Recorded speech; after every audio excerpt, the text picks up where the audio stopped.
If you look at the Houston Ship Channel, it's concentration of petrochemicals, refineries, and all kinds of polluting facilities, and plans for putting CCS. You have the world's largest concentration, the world's largest medical center, Texas Medical Center, but a short distance away, 25, 30 minutes, depending on traffic, you have the largest concentration of pollution coming from industries.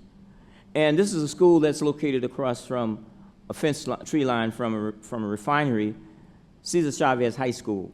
You don't have to be a rocket scientist to figure out who goes to school there.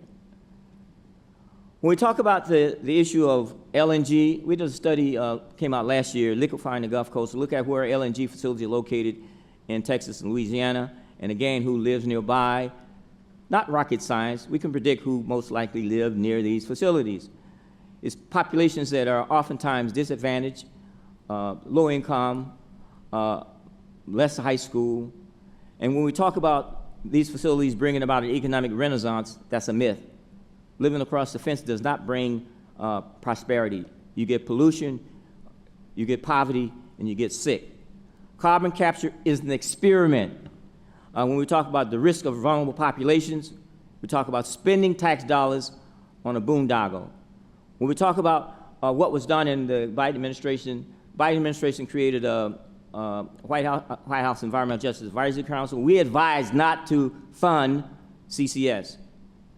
Carbon capture storage is going to school. There are grants given out for universities to develop curricula for universities, high school, and middle schools. And promoting this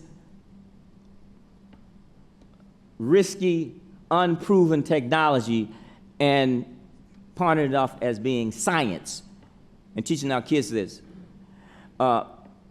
It's easier to get a Black Studies it's harder to get Black Studies or ethnic studies in our schools than it is to get CCS. That should not be.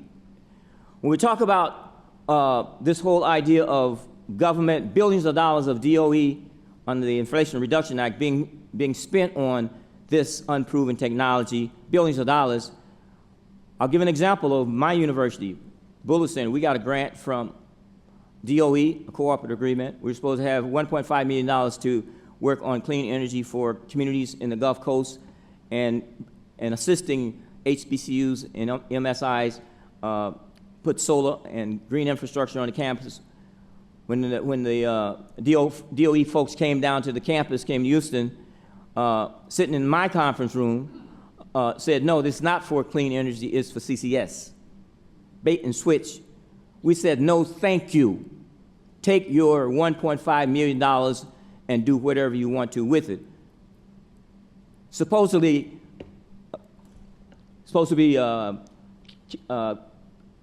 community benefits proposal, community benefits program, community benefits agreements. We said, no, CCS, there are no community benefits that we would promote for this.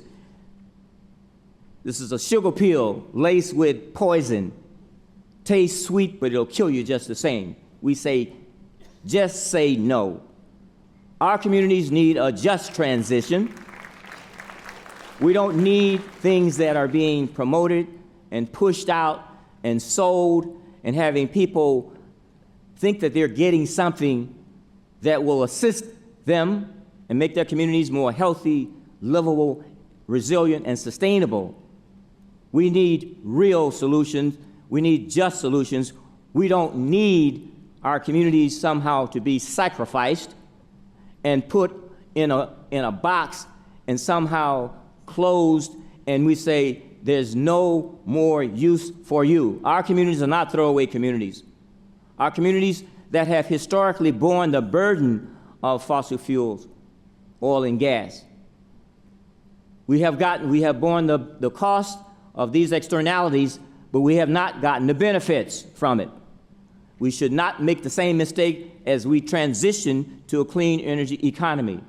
When we talk about all the great stuff with clean energy and renewables and EVs and all the good things that we're talking about, we have to have, as I said before, a just transition.